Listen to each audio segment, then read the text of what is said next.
kucing paling kuat di muka bumi. Ya, itu makanya kucing oranye di sana. Itu kecil-kecil itu berpengaruh itu yang kucing oranye itu. Ya, jangan pikirkan kucingnya, tetapi filosofi kucing oranye itu kucing paling barbar, kucing paling itu. Jadi jangan main-main sama kucing oranye. Kucing oranye di pondok itu kucing paling berani itu daripada kucing warna-warna lainnya. Oke, itu filosofi kucing oranye. Fokus ya seperti kucing oranye. Oke, lanjut sampai ini. Oh, masih kosong. Capek sampai ini. Oke, kita mulai dengan kuotes sampai Ustaz Rizky Ramadan tadi ya pakai kuotes awal-awal tentang kalah gitu kan. Oke, sampai ini sekali lagi sampai ini. Oke, terima kasih sama-sama.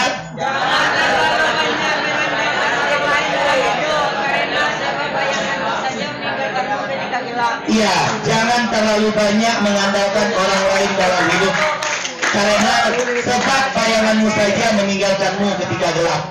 Jadi burung itu, ya banyak lihat burung di sini. Burung itu tidak akan pernah takut untuk hinggap di ranting yang rapuh. Kenapa? Karena mereka percaya sayapnya lebih kuat daripada itu. Ya. Jadi jangan mengandalkan orang lain. Tetap berdiri di kaki kita sendiri, ya.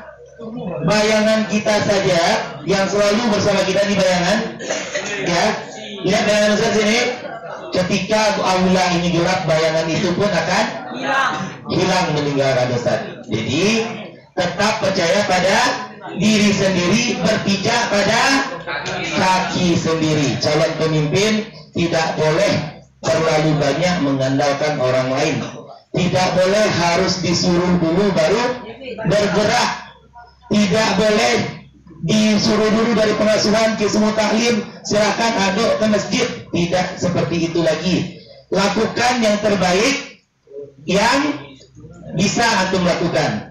Antum tidak bisa membuat orang berpikiran baik kepada antum, tapi antum bisa membuat yang terbaik untuk diri antum sendiri.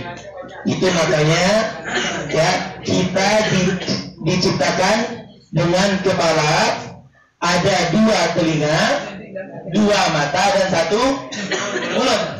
Apa kemarin fungsinya? Mendengar lebih banyak, melihat lebih banyak, dan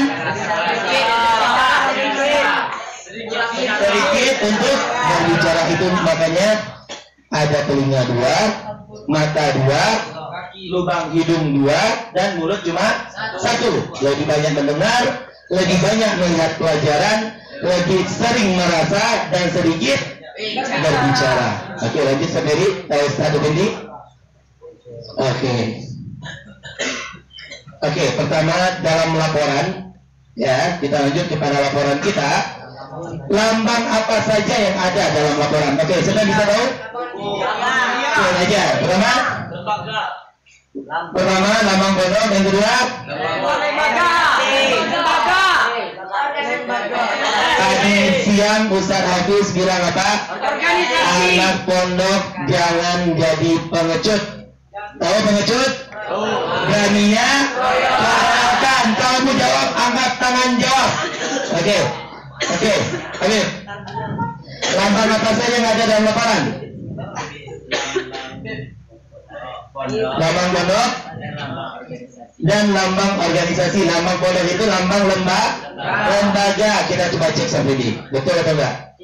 Yang pertama lambang lembaga, betul? Betul. Yang kedua lambang organisasi. Oke, Habib silakan ambil satunya. Oke, silakan ambil salah satu yang disukai. Ada 2 lambang yang wajib dalam laporan. Yang pertama, di mana antum berada. Kalau antum di pondok, itu ada lambang pondok. Kalau antum dalam organisasi OPPM, itu lambang OPPM. Karena antum berada di pondok dan antum sekarang dalam organisasi OPPM, maka dua lambang itu wajib ada dalam laporan. Paham? Oke, lanjut Ustaz Fendi.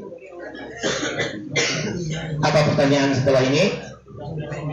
Apa itu laporan? Ada yang tahu? Ya, report. Oke. Oke, apa? Laporan dari suatu acara. Apa? Laporan dari suatu acara. Laporan adalah suatu acara. Laporan dari suatu acara. Laporan adalah laporan dari suatu acara. Laporan itu apa? Oke, sampai ini. 1, 2, 3. Laporan. Oke. Suatu cara komunikasi, penulis menyampaikan informasi kepada seseorang atau suatu badan atau lembaga karena tanggung jawab yang dibebankan kepadanya. Itu butuh laporan karena tanggung jawab. Diberi kita tanggung jawab, diberi kita amanah, amanah itu harus dipertanggungjawabkan dengan cara membuat laporan. Ya, berarti laporan ini suatu bentuk komunikasi, tetapi dalam bentuk tulisan. Suatu cara komunikasi, penulis menyampaikan informasi kepada seseorang, boleh kepada seseorang, atau badan atau lembaga. Kalau kita di OPPN berarti laporannya kepada lembaga. Kalau ada anggota yang melapor itu kepada seseorang di OPPN. Kalau anggota itu menulis pulang surat-surat, ya, tetapi ngasihnya ke bagian keamanan, itu kepada lembaga atau seseorang? Seseorang. Tapi ketika panitia LPJ ini melaporkannya kepada pengasuhan dan kepada pondok, namanya kepada lembaga. Ya, itu namanya laporan secara umum, ya. Yang menyampaikan informasi kepada lembaga karena tanggung jawab yang dibebankan kepadanya. Berarti kalau nggak ada tanggung jawab kita dikasih, berarti kita tidak butuh laporan. Iya, melapor. Apa yang mau kita laporkan kalau nggak ada tanggung jawabnya? Tapi dikasih tanggung jawab, harus dilaporkan bagaimananya. Oke, lanjut Saudari. Apa pertanyaan selanjutnya? Berapakah jenis laporan? Ada yang tahu? 2. Oke, coba ada clue selanjutnya Saudari. Laporan terbagi menjadi 2 jenis. Ada yang tahu? Oke, Abi? Belum? Hari? Tertulis dan tidak tertulis. Sedikit lagi. Coba perbaiki.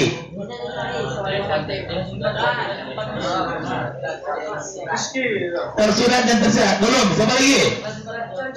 Oke, Rahmat. Formal dan non formal. Sedikit lagi. Belum. Abi. Resmi tidak resmi. Belum. Sedikit lagi. Mendekati jawaban hari tadi, cuma mengubah sedikit tata bahasanya.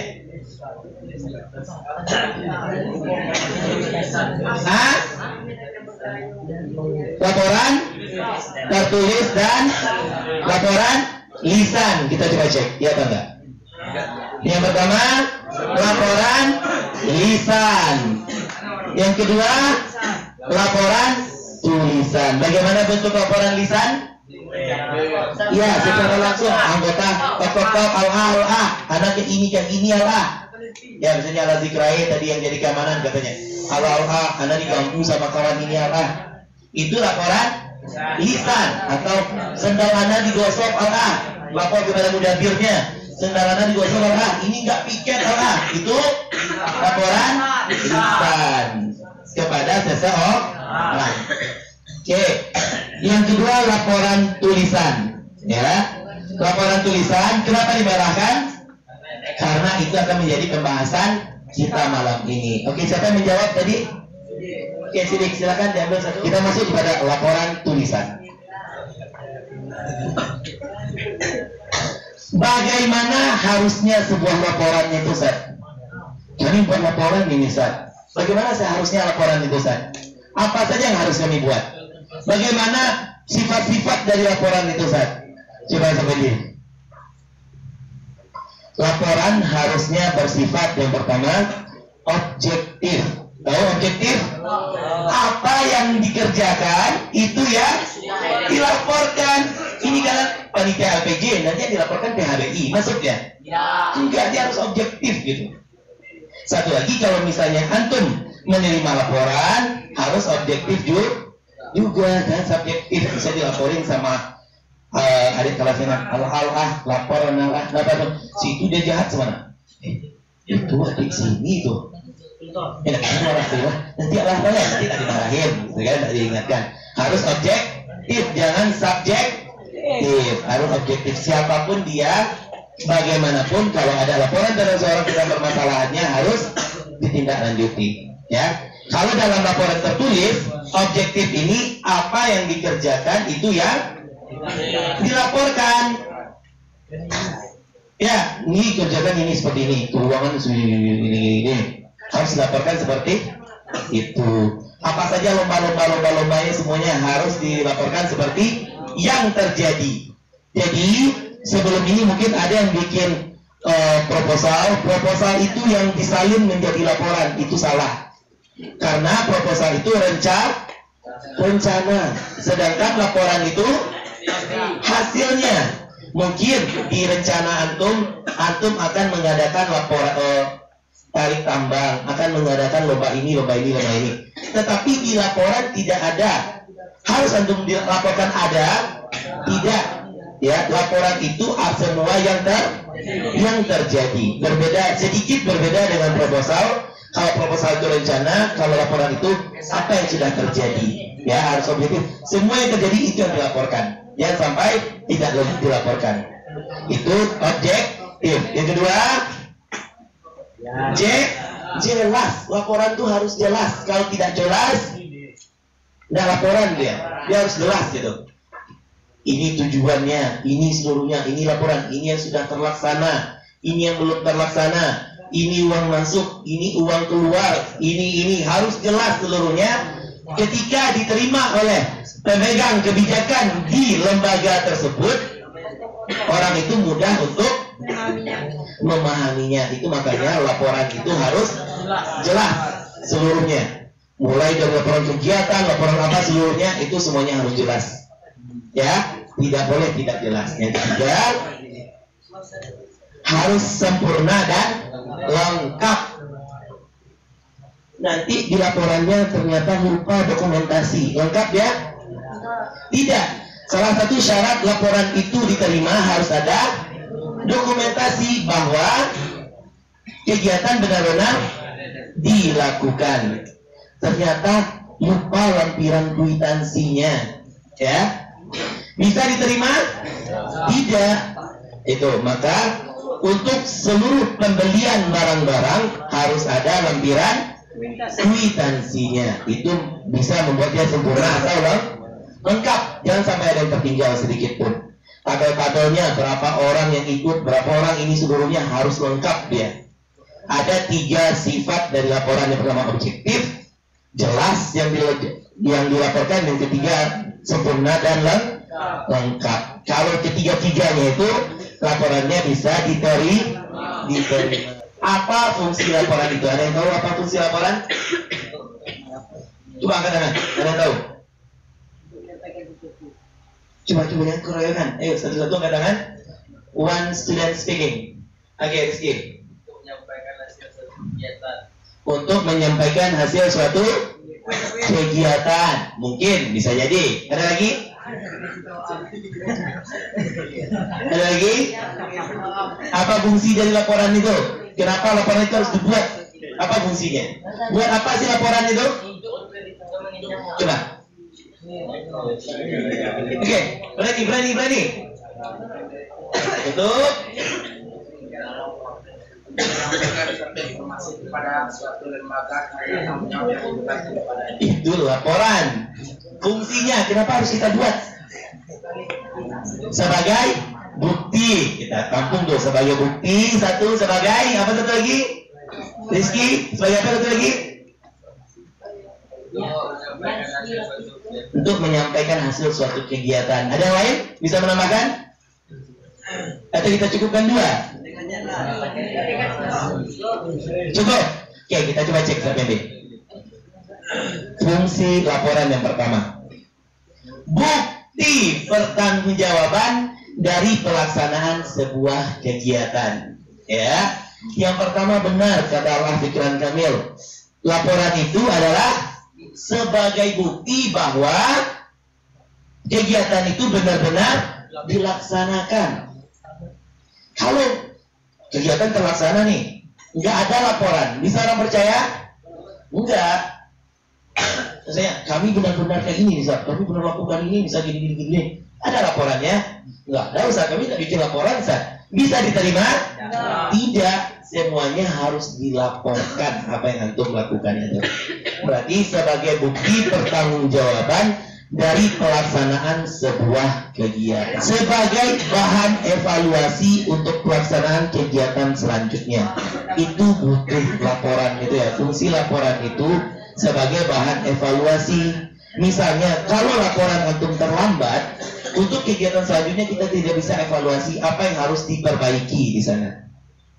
Itu misalnya laporan ini terlambat, apa yang harus dievaluasi? Nggak ada, karena tidak ada laporan. Jadi misalnya dalam laporan itu ternyata kami memiliki kendala dalam ini, dananya lama turun gini. Berarti evaluasinya besok ini akan difokuskan di sana lagi, mungkin di dana atau di mana. Jadi laporan itu sebagai bahan evaluasi. Misalnya kalau antum tidak melapor, apa yang mau diperbaiki? Misalnya anggap saja sebagai laporan lisan yang sehari-hari. Ustaz, air kurang Ustaz. Ya, ada yang kurang kemarin? Ya. Kalau antum tidak melapor, tahu lembaga? Tidak. Gitu. Misalnya ada yang sakit, misalnya antum sakit di siku antum ini. Antum tidak melapor, tahu orang? Tidak. Itu makanya ketika antum melapor, ditindaklanjuti dan akhirnya dievaluasi apa yang seharusnya dilakukan untuk mencegahnya. Jadi untuk sebagai laporan ini, kalau antum menulis laporan kegiatan untuk kegiatan selanjutnya, insya Allah akan lebih baik lagi karena akan dievaluasi. Oh, kegiatannya ini. Dalam laporan itu nanti ada kendala-kendala, ada apa saja permasalahannya, itu antum tuliskan dalam laporan. Sehingga besok ini untuk kegiatan selanjutnya akan ada perbaikan dari segi kepanitiaan. Oke, semuanya sudah pernah jadi panitia? Sudah. Apa saja kendala dalam kepanitiaan itu biasanya? Dana terlambat cair. Terus apa lagi? Apa lagi? Tidak on time. Oke, tidak on time dari segi kepanitiaannya, tidak on time untuk datang. Apa lagi?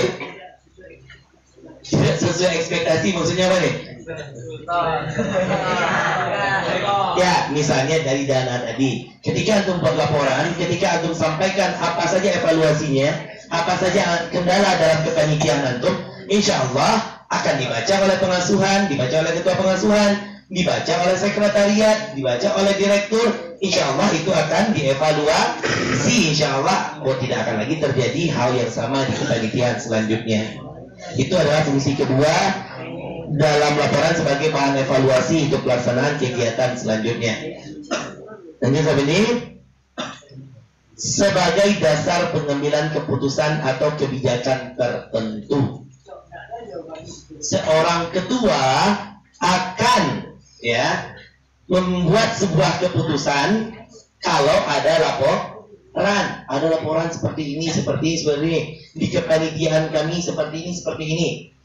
Karena laporan itu bisa saja itu menjadi dasar pengambilan keputusan dari sana. Dari laporan antum itu di sana bisa terjadi keputusan yang baru yang lebih memudahkan. Mungkin laporan ini seperti ini. Keputusan selanjutnya, laporan untuk proposal masuk langsung diberikan, langsung harus diatensi gitu, atau bisa diatensi hari itu juga.